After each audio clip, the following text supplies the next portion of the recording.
И третий вид больших-тык, дробный. Если мы говорим о простой дроби, например, 1,5 или 3,5, где можно сказать половина, то есть 5 десятых, то мы используем довольно простую схему. Мы называем число, которое стоит перед запятой, и говорим жаром. Жаром переводится половина. Например, 1,5 будет звучать в жаром.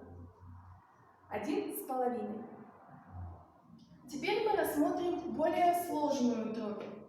Например, 3,1.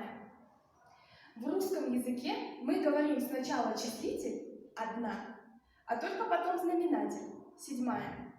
В казахском языке мы говорим наоборот. Сначала знаменатель, а затем числитель. Итак, первым делом мы говорим целую часть. Уш бутон. Бутон переводится как целая часть. Уш бутон. 1/7 будет переводиться как жетыден б. Как я и сказала, от знаменателя к числителю. Жетыден б. К знаменателю мы добавляем окончание нан, нен, дан, ден, тан, тен, а затем называем числитель.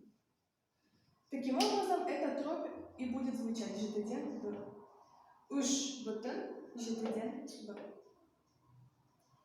Следующим примером является такое же число, но которое пишется через запятую.